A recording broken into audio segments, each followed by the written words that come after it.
Menurut kami ini sebaiknya barang bukti yang sedang dalam penyelidikan ya jangan dibongkar. Sebenarnya ini bukan kebijakannya dari Presiden untuk kemudian melarang kemarin itu. Ya itu kan jangan semua hal ke Presiden. Apa tugas Menteri ini kan pembantu Presiden.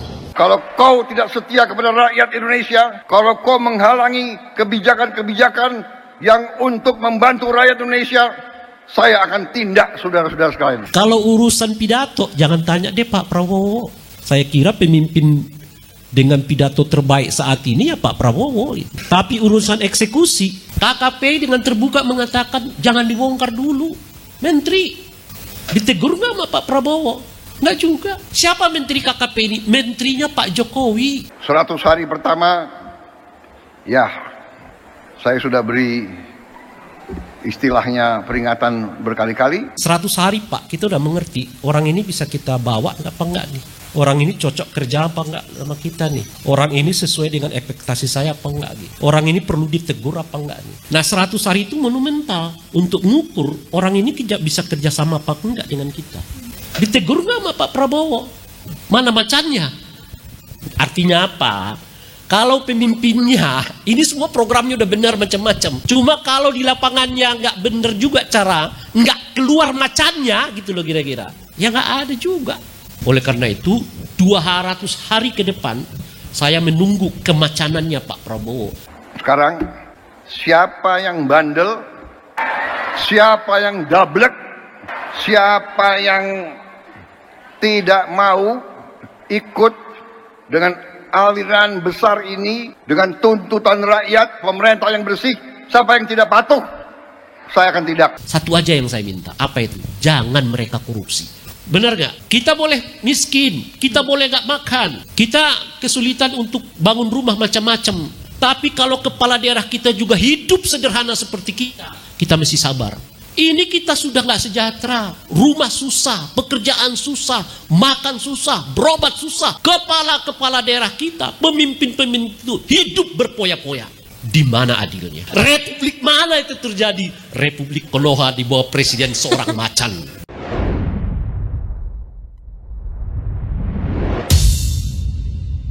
Sebenarnya ini bukan kebijakannya dari Presiden untuk kemudian melarang kemarin itu. Ya itu kan jangan semua hal ke Presiden. Apa tugas Menteri ini kan pembantu Presiden.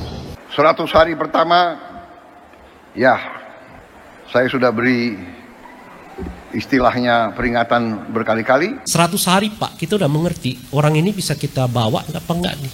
Orang ini cocok kerja apa enggak sama kita nih? Orang ini sesuai dengan ekspektasi saya apa enggak nih? Orang ini perlu ditegur apa enggak nih? Nah 100 hari itu monumental untuk mengukur orang ini bisa kerjasama apa enggak dengan kita.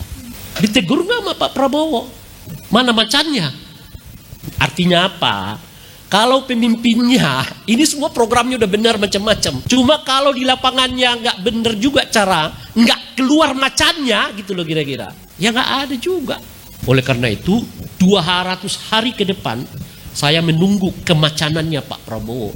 Sekarang, siapa yang bandel, siapa yang dablek, siapa yang tidak mau ikut dengan aliran besar ini, dengan tuntutan rakyat, pemerintah yang bersih, siapa yang tidak patuh, saya akan tidak. Ini transisi aja sebenarnya. Waktu saya juga tadi sudah dimintai oleh Pak Wapres, dimintai oleh Pak Wapres untuk memperhatikan ini. Pak Wapres dan Pak Presiden juga sudah memerintahkan saya untuk mengecek ini secara langsung. Bagi saya, ini Bahlil ini sangat-sangat keceplosan gitu ya. Dia kayaknya entah sadar atau enggak ketika dia menyatakan bahwa dia diperintah, diberi arahan oleh Pak Wapres katanya, tanpa menyebut nama presiden awalnya, terus kemudian dia lanjutkan kalimatnya, lalu diulangi ya sudah diperintah sama wakil presiden, oleh presiden gitu ya. Dia coba untuk mengoreksi pernyataan sebelumnya. Dia nampaknya menyadari bahwa dia nggak boleh tuh bilang seperti itu.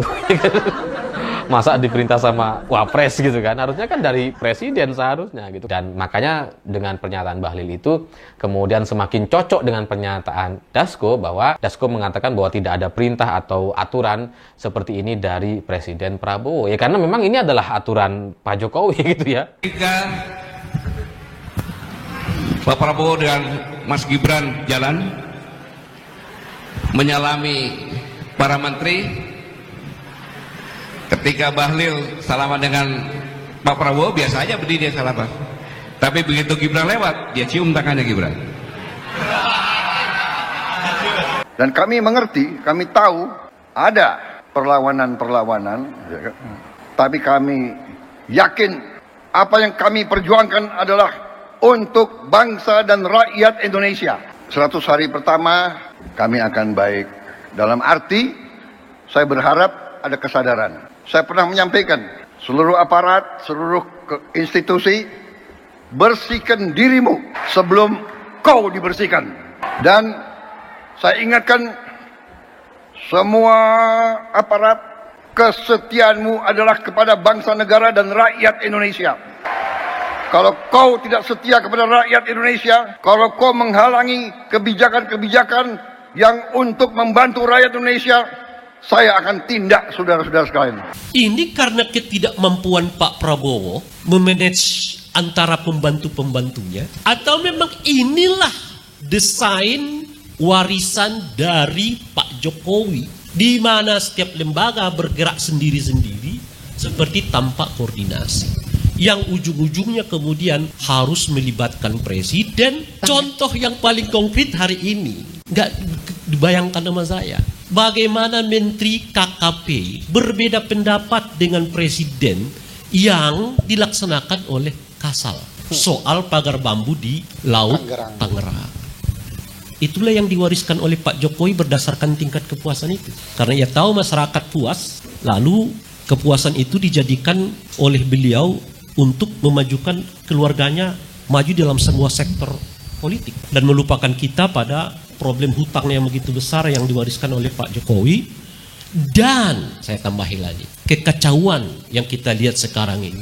Carut marut, polisi kerjain apa, tentara kerjaannya apa, hakim kerjaannya apa, kejaksaan kerjaannya apa, menteri-menteri ngerjain apa, ngomentarin apa, udah carut marut. Dan itu sampai ke rejimnya Pak Prabowo hari ini. Kalau urusan pidato, jangan tanya deh Pak Prabowo. Saya kira pemimpin dengan pidato terbaik saat ini ya Pak Prabowo. Tapi urusan eksekusi, efisien, kata Pak Prabowo tuh. Pemerintahan tuh harus efisien.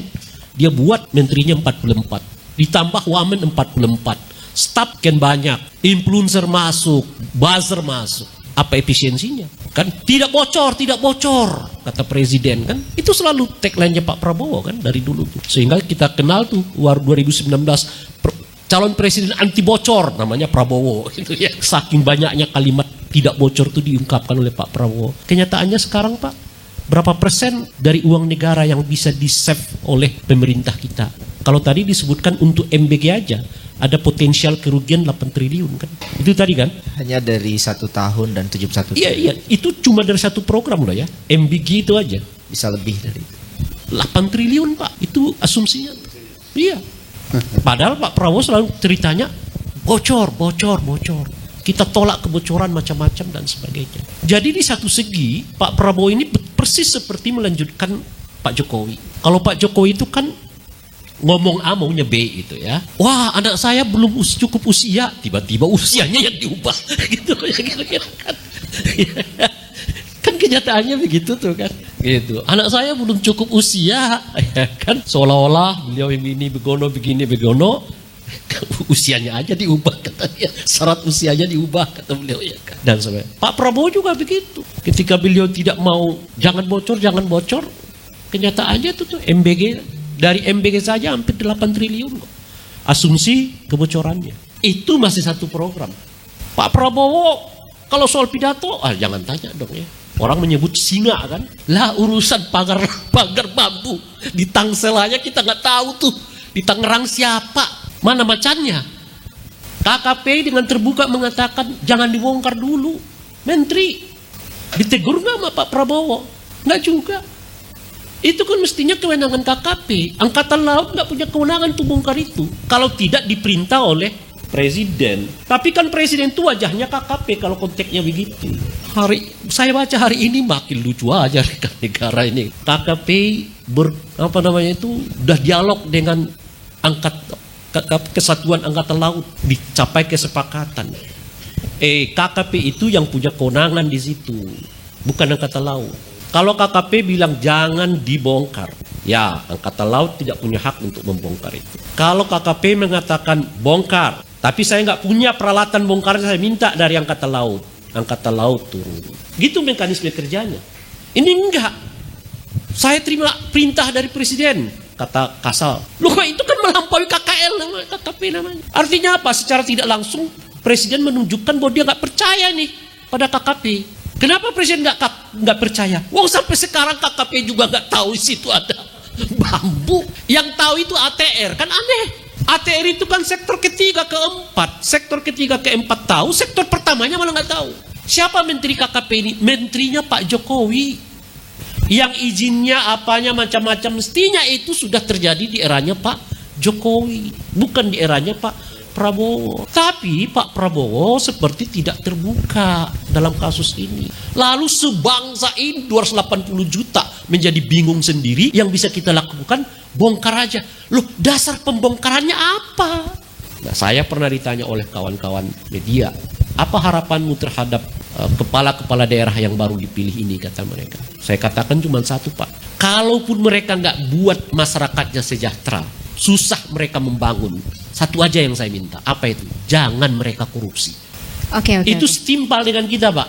Benar nggak? Kita boleh miskin, kita boleh nggak makan, kita kesulitan untuk bangun rumah macam-macam. Tapi kalau kepala daerah kita juga hidup sederhana seperti kita mesti sabar. Ini kita sudah nggak sejahtera, rumah susah, pekerjaan susah, makan susah, berobat susah. Kepala-kepala daerah kita, pemimpin-pemimpin itu hidup berpoya-poya. Di mana adilnya? Ternyata kawan-kawan sekalian, kalau kalian mau jadi staf ahli menteri sekarang, cukup Anda menjadi buzzer. Gak perlu kuliah. Gak perlu kuliah. Buzzer ternyata jauh lebih dimuliakan di Republik ini daripada udah Fergie yang doktor, ya kan? Ini yang doktor. Bapak profesor kita tuh di BRIN sudah berapa puluh tahun, diberi jabatan nggak sama presiden? Kagak. Buzzer cuma tweet, ngancam ini, ngancam itu, mau jelekin ini, jelekin ini. Jadi staf ahli menteri, coba Anda bayangkan. Republik mana itu terjadi? Republik Konoha di bawah presiden seorang macan. Assalamualaikum warahmatullahi wabarakatuh. Berjumpa lagi bersama saya di Mas TV Channel. Barusan tadi kita saksikan ya sebuah video pidato dari Presiden Prabowo di sebuah acara Nahdlatul Ulama atau NU. Di dalam video tersebut Pak Prabowo menegaskan akan menindak siapa saja yang tidak mau mengikuti keinginannya untuk membela rakyat. Siapa saja yang tidak mau berpihak kepada rakyat akan ditindak, mungkin akan dipecat gitu kan. Tetapi ya Bang Ray Rangkuti meragukan statement tersebut ya, dan saya pun juga ikut meragukan apa yang selama ini diomongkan oleh Presiden Prabowo. Karena kalau kita lihat dari beberapa statement Pak Prabowo yang selalu ingin menindak, tetapi kalau kita lihat dari kenyataannya, seperti contohnya Menteri KKP yaitu Wahyu Sakti Trenggono beberapa waktu yang lalu, di mana Pak Presiden Prabowo telah menegaskan untuk membongkar pagar laut, tetapi malah menterinya menegaskan agar pagar tersebut jangan dibongkar. Itu kan sama saja melawan perintah presiden, tetapi tidak ada tindakan. Dan ada juga Menteri SDM Bahlil Lahadalia yang dikabarkan membuat kebijakan tanpa sepengetahuan dan juga tanpa andil dari Presiden Prabowo, yaitu dengan melarang para penjual eceran itu untuk menjual gas 3 kg. Itu semua kan hal-hal yang tidak boleh dilakukan oleh seorang menteri ya. Melawan perintah presiden, tidak memberitahu presiden soal kebijakannya. Kenapa tidak ditindak, hanya didiamkan saja. Beberapa hari waktu yang lalu juga katanya ada isu ataupun kabar soal reshuffle kabinet, tetapi setelah kita nanti tidak ada reshuffle itu, hanya desas-desus saja, hanya isu belaka saja. Jadi semua yang omongkan Pak Prabowo soal saya akan tindak, ngancem sana, ngancem sini, kepolisian, TNI harus setia kepada rakyat. Padahal sudah banyak rakyat Indonesia yang bersuara, para netizen bersuara agar mengganti Kapolri, tetapi ya tidak diganti-ganti. Orang-orang yang sekiranya melenceng, yang tidak berpihak kepada rakyat, kita semua tahu lah siapa saja orang-orangnya. Tapi Pak Prabowo tidak ada tindakan. Kalau hanya di pidato, iya dia seperti macan.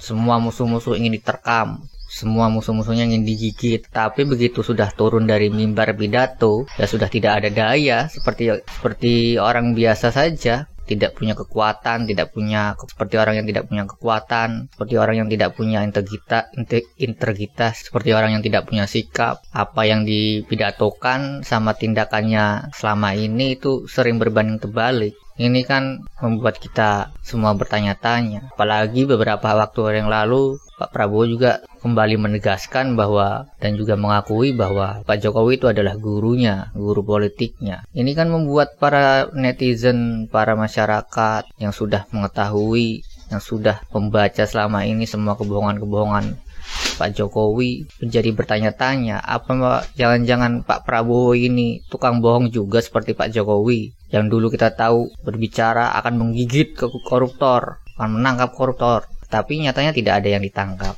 Sama saja ini, saya akan tindak, tapi mana tidak ada yang ditindak, adem-adem saja.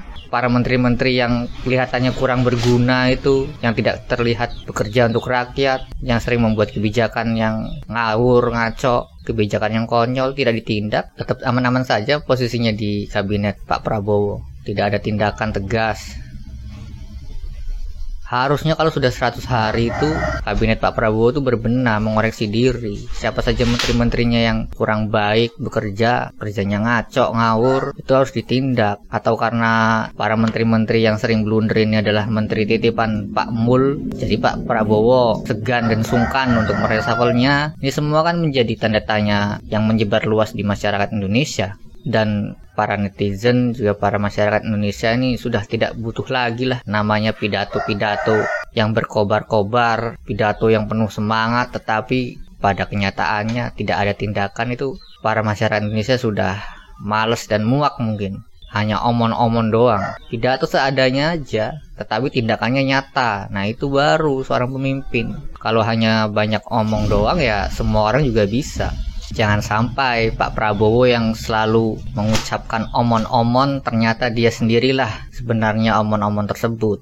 Jangan sampai itu terjadi. Itu akan membuat malu dirinya sendiri dan akan diingat oleh semua masyarakat Indonesia bahwa Pak Jokowi dan Pak Prabowo ini ya ternyata sama-sama aja, sama-sama omon-omon. Mudah-mudahan itu jangan sampai terjadi. Dan bagaimana menurut pendapat kalian soal pidato Pak Prabowo yang katanya akan menindak orang-orang yang tidak bekerja untuk rakyat ini? Silakan tulis komentar kalian di kolom komentar. Wassalamualaikum warahmatullahi wabarakatuh.